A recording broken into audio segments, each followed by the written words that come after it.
Eh, saya baru diskusi sama bapak saya. Nah, karena bapak saya itu punya tradisi kalau lu belum baca nggak usah ngomong. Oh iya, Gitu yang ditradisikan di kita gitu. Jadi baca dulu, kamu baru komentar.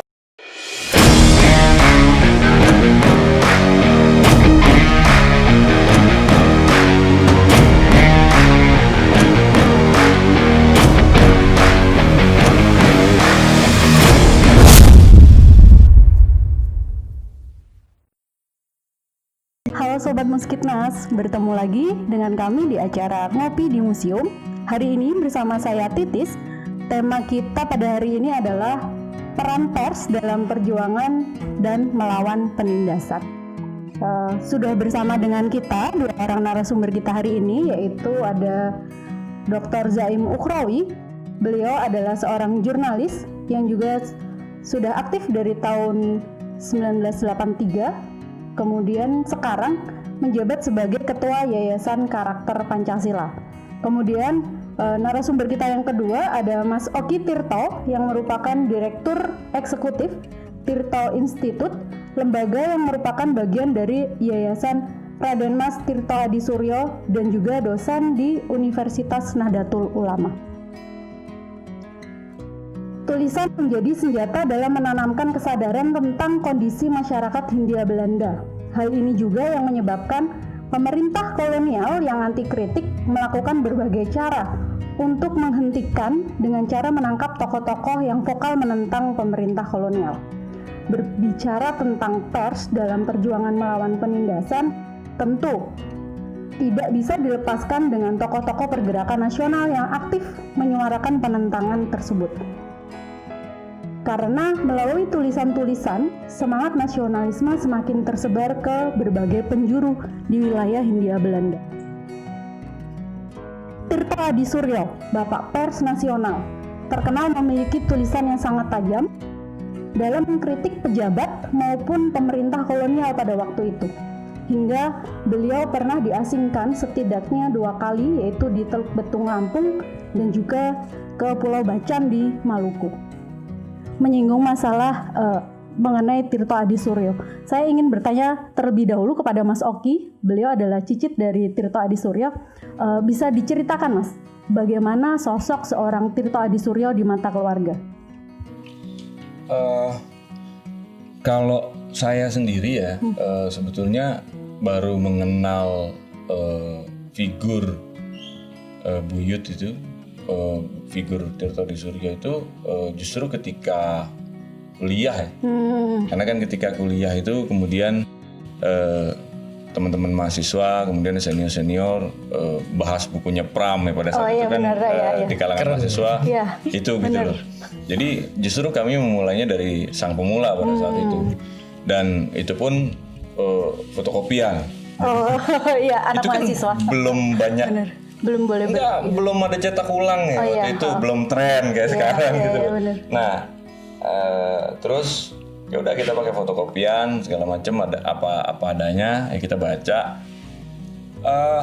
Ya baru lulus SMA kan, 2004 belum terlalu ngeh. Justru saya lebih dulu baca Madilog, saya lebih dulu baca The Motorcycle Diary gitu. Jadi ketika baca Tirto Adisuryo saya merasa di sang pemula ya, saya merasakan sebenarnya sensasi petualangan yang ini oke juga nih sebetulnya, nggak kalah juga sama Tan Malaka gitu. Iya, benar.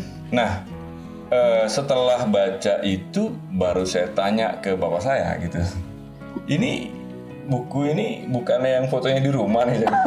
Jadi selama ini bapak saya nggak pernah cerita dan nggak pernah nyuruh saya baca karya Pram apa segala macam ya. Mungkin karena waktu zaman sekolah dulu kan masih belum reformasi ya Pak ya. Jadi zaman SD itu kan masih, saya kelahiran 86 ya. Jadi masih haram kita yang milenial ini sekarang kan di sekolah juga ngomongin Pram ya nggak juga jadi referensi sejarah gitu. Betul, jadinya saya pikir ya kuliah itulah kemudian saya bersentuhan dengan itu, dan ya mau nggak mau saya lebih mengenal lebih detail tentang Tirto Adisuryo, tentang Buyut sendiri itu melalui lisan orang lain. Artinya dalam hal ini teman-teman yang membahas itu pada saat kemudian saya dalami, saya baca, saya lanjutkan dengan membaca karyanya Abdul Rifai pada saat itu, sejarah pers dan kebangsaan kalau saya nggak salah, itu yang dari disertasi di Malaysia itu kan.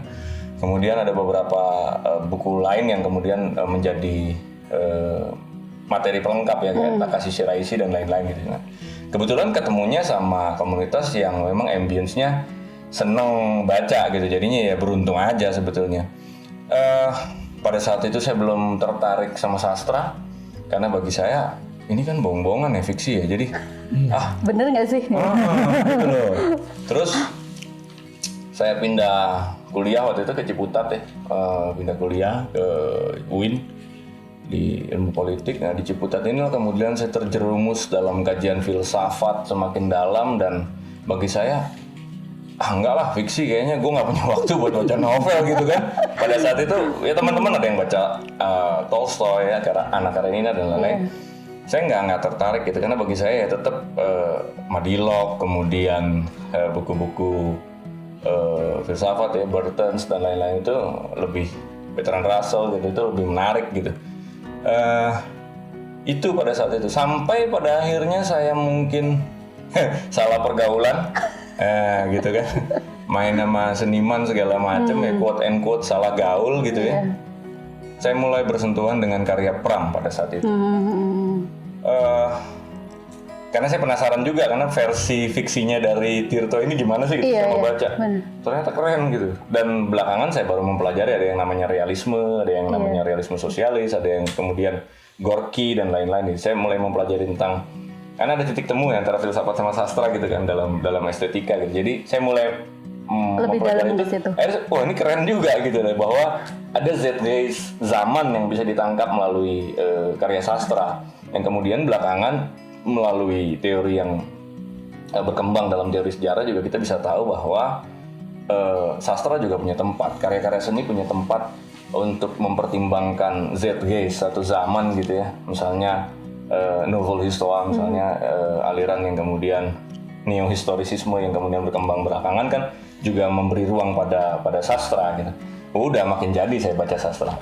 Saya baca segala macem gitu ya, sampai kebetulan ketemu sama teman-teman peneliti di Jogja gitu, ada gengnya Muhyiddin Dahlan dan lain-lain ya. Saya disuplai bacaan-bacaan Medan Priayi pada saat fotokopinya Medan Priayi. Wah itu kayak dapat harta karun. Jadi thank you Muhyiddin, sama teman-teman di Jogja, ada Iswara yang bekerja keras untuk meneliti. Itu teman juga gitu. Jadi saya pikir luar biasa lah arti kerja teman-teman pada saat itu. Udah saya baca, dan ternyata di Medan Priayi sendiri pada saat itu sudah juga memuat karya-karya fiksi gitu loh, karya-karya sastra. Dan ternyata karya sastranya keren, ngeritik sosial dan lain-lain. Itu tren pada zaman kolonial, itu adalah karya sastra yang dimuat di Surat Kabar itu melakukan kritik terhadap kolonialisme, terhadap situasi sosial.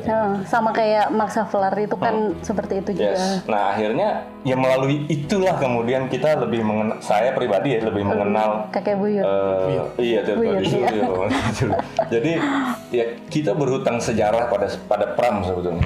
Makanya kemudian saya pikir Pram cukup ulet dalam mengumpulkan data tentang Tirto sih. Data dan memang Pram ini kan seorang kronikus ya. Dia senang mengumpulkan gitu loh, kronik sejarah gitu. Itu sih kalau saya pribadi gitu ya.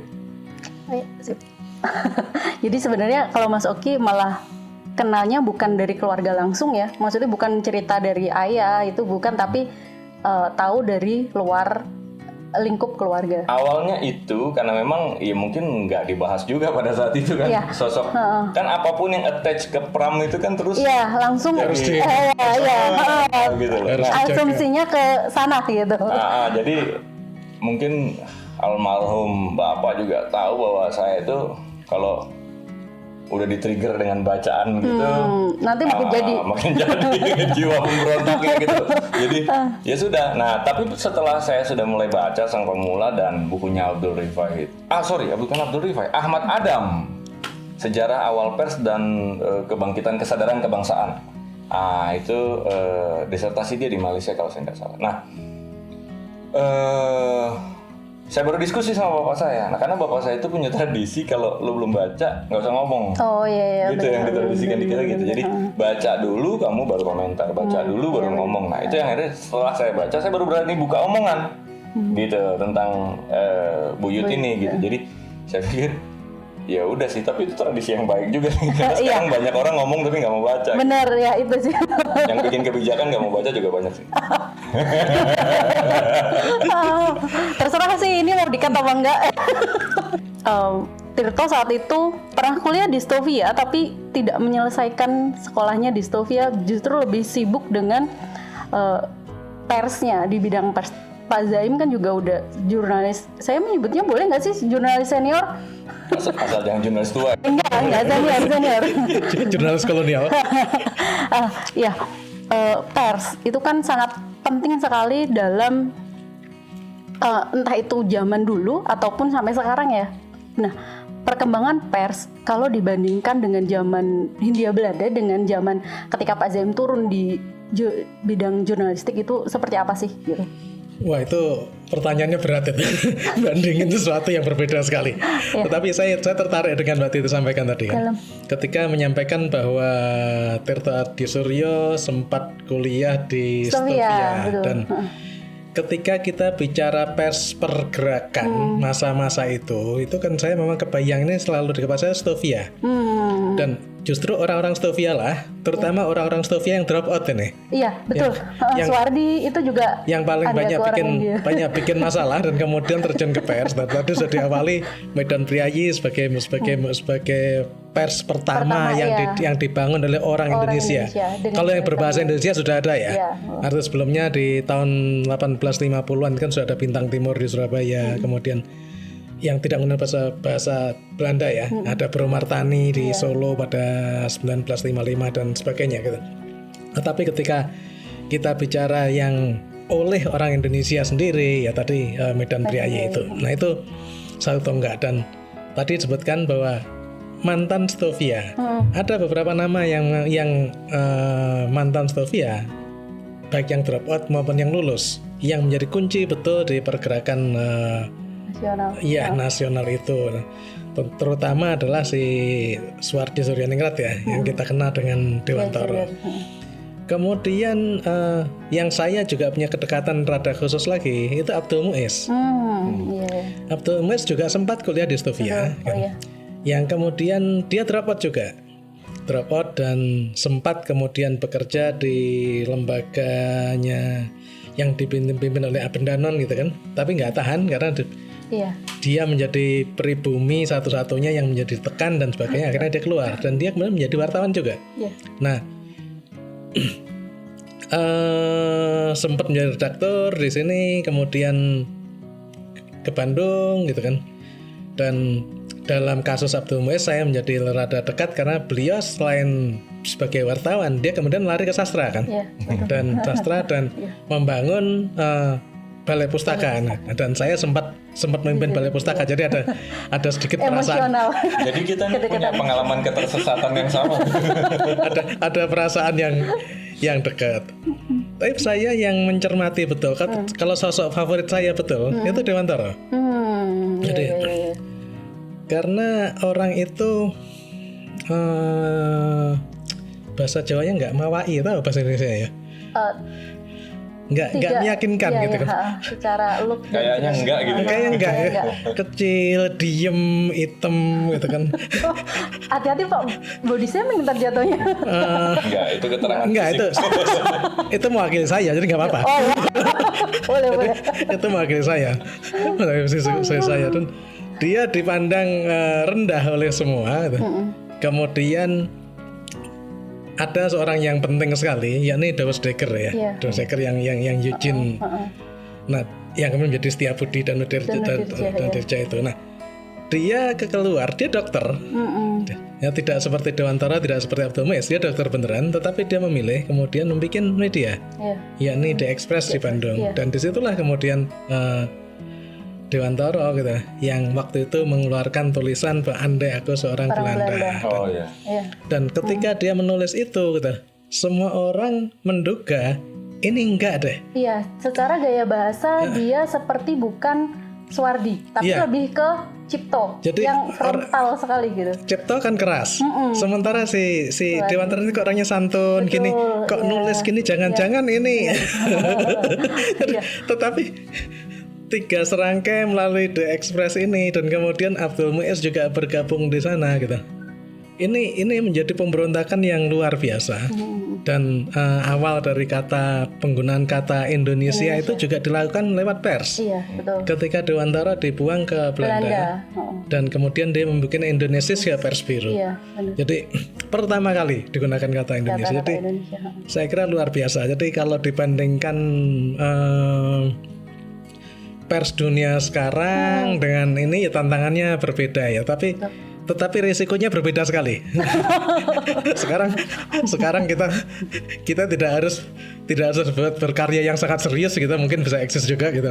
Sementara pada masa itu ya harus super serius dengan risiko yang sangat serius. Kurang lebih begitu. Dan itu pun belum tentu eksis. Itu belum tentu eksis. Iya, nah nyambung sih, itu pun belum tentu eksis. Tirto itu kan memang pada awal Medan Pria itu sangat-sangat semua orang tahu beliau. Tapi setelah pulang dari Pulau Bacan, Maluku, beliau harus menjalani sisa hidupnya dalam karantina istilahnya ya, karena ada pengawasan juga dari pemerintah kolonial dan banyak kolega-kolega beliau yang akhirnya seperti agak menjauh karena takut nanti dicap oleh pemerintah, oh kamu pembangkang gitu, karena bersahabat dengan Tirto. Nah sebenarnya kenapa saya juga heran sih sebenarnya kenapa tokoh-tokoh besar pada awalnya yang sangat concern dengan nasib bangsanya, tapi pada di akhir hayatnya itu selalu ngenes gitu kalau orang Jawa bilang. Itu apa karena memang dia terlalu vokal akhirnya, yaitu yang resiko yang harus diambil. Tapi kan sayang saja seorang Tirto ini orang mungkin tahu Tirto Adi Suryo, mungkin tahu Bapak Pers Nasional, tapi step-step atau langkah-langkah yang dialami Tirto selama beliau berjuang di di pers itu belum banyak orang yang tahu gitu loh Mas. Mbak Titis, maaf. Ngenes itu kan kata Mbak Titis. Jadi kalau kita tanya pada beliau, saya enggak ngenes, saya enggak ngenes gitu. Tapi kita melihatnya ngenes kasihan gitu. Bagi beliau itu rileks saja bahwa resiko. Iya. Itu bagian dari perjalanan bahwa kemudian pengakuan didapatkan setelah itu jauh setelah itu meninggal dan sebagainya. Itu hal yang terjadi wajar dan itu baru setelah ada Pram diangkat lagi. Iya, setelah Pram boleh. Nggak tahu kata Mas gimana itu.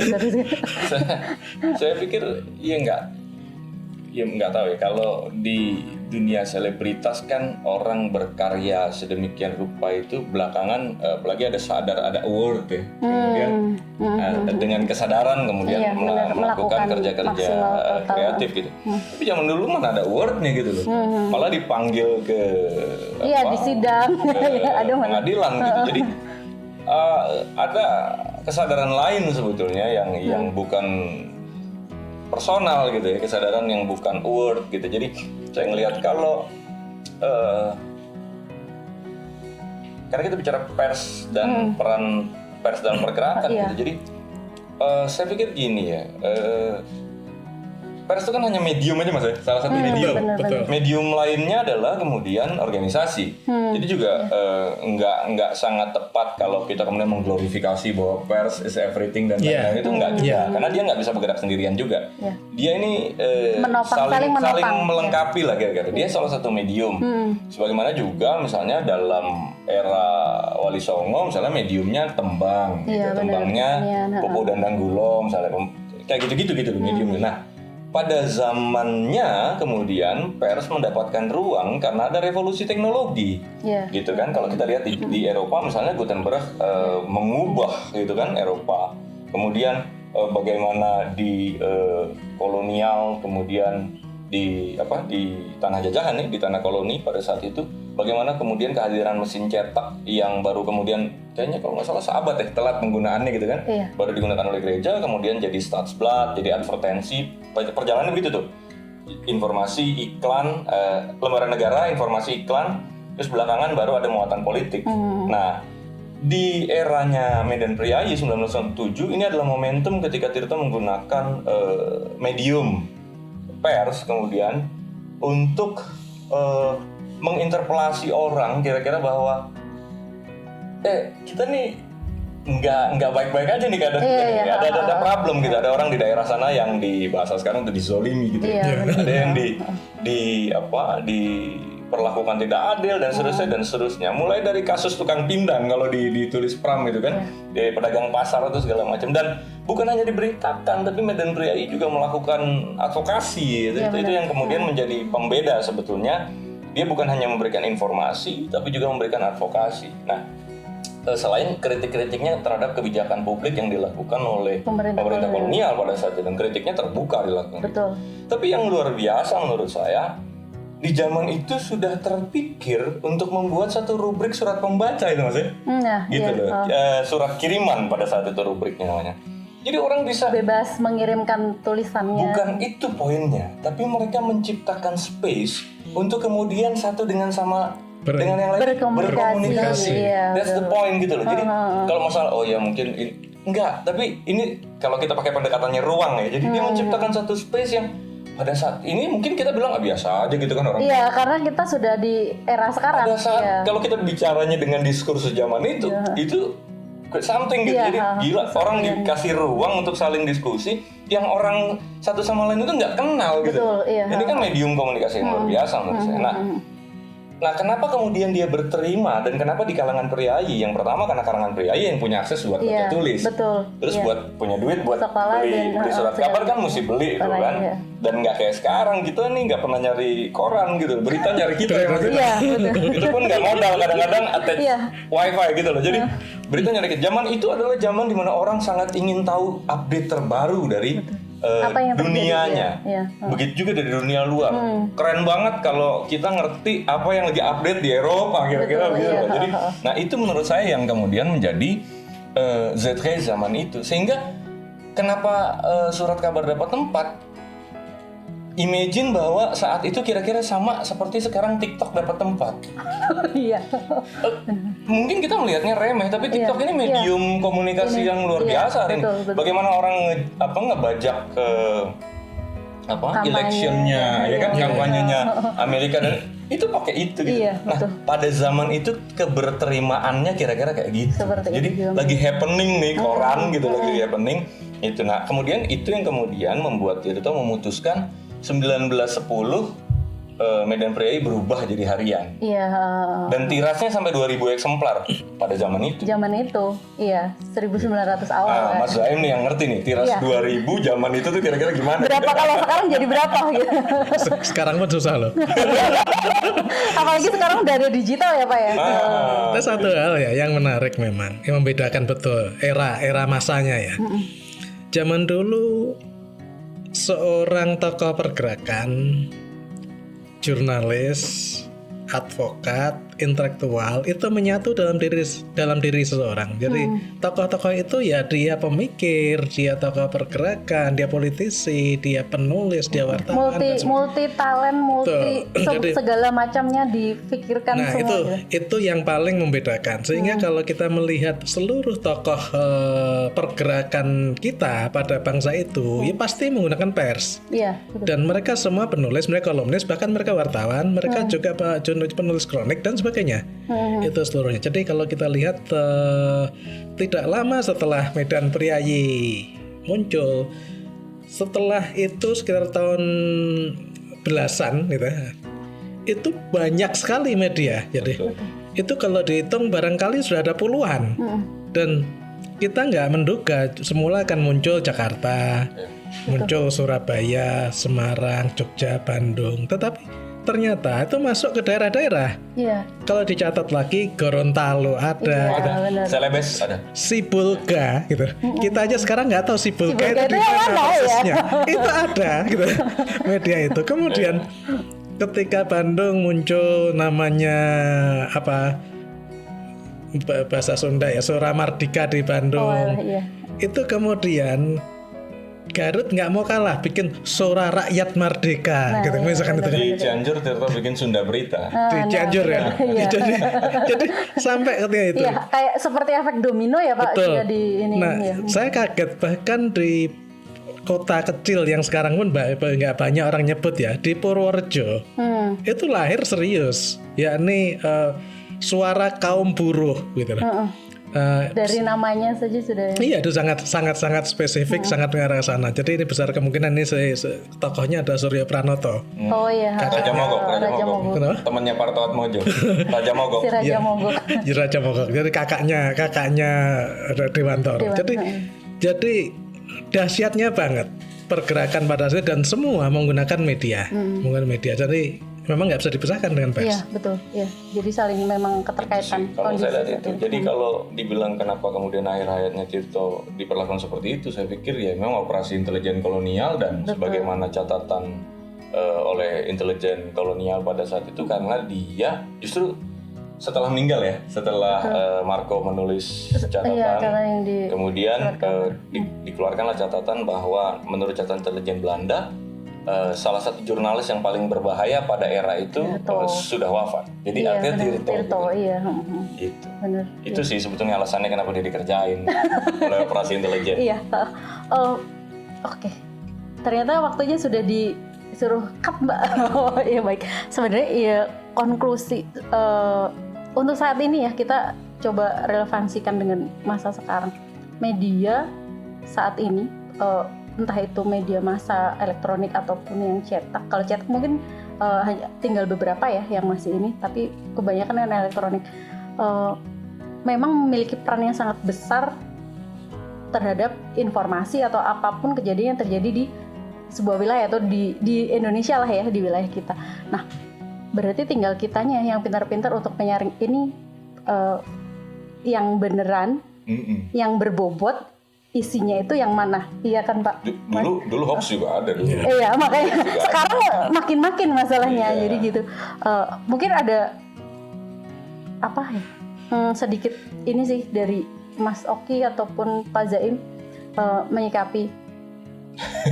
Nggak, saya juga wartawan senior. Saya bingung ya, maksudnya saya wartawan junior kan. Pemerintah yang anti kritik, apakah itu masih ada sampai sekarang? Oh, itu nanya. Saya dulu deh yang jawab. Iya, boleh. Oke. Kalau pemerintah yang anti kritik itu kan, itu saya pikir ada sampai kiamat kurang 10 menit kayaknya. Jadi ya watak kekuasaan itu apalagi kalau udah terlalu lama gitu. Biasanya anti kritik gitu. Dan kalau makin parah tuh jadi mengangkangi hukum bahkan gitu. Saya nggak mau bilang mengangkangi undang-undang ya. Tapi mengangkangi, kalau undang-undang terlalu spesifik nanti dorongnya ke omnibus. Tapi mengangkangi hukum karena dia mendorong kekuasaan menjadi Makstat kan, negara adalah saya gitu loh. Jadi gitu. Nah, padahal nih negara ini kan Reichstag, ada aturan. Nah, itu yang kemudian sebetulnya dengan makin luasnya spektrum media saat ini, siapapun bisa punya media loh. Betul. Ya kan, hari ini siapapun bisa punya podcast, siapapun bisa punya IGTV dan lain-lain. Justru makin luas ruang buat ngeritik penguasa hari ini. Asal kritiknya berdasarkan data dan analisis yang jadi evidence based. Kalau kritiknya like or dislike repot. Betul ya. Itu saya setuju itu. Jadi anti kritik akan selalu ada sampai kapanpun, dan semestinya orang pers juga nggak peduli dengan itu. Betul. Ketika seabad silam kalangan pers yang sebenarnya seluruh masyarakat dan beriman dengan pers itu menggunakan untuk membuat kesadaran membuat Indonesia merdeka. Setelah seabad berlalu ini, kalau saya merasa saatnya sekarang dunia pers dan juga seluruh komponen bangsa ini justru membangun kesadaran bagaimana Indonesia ini bisa berperan, bisa bermain di kelas global lah.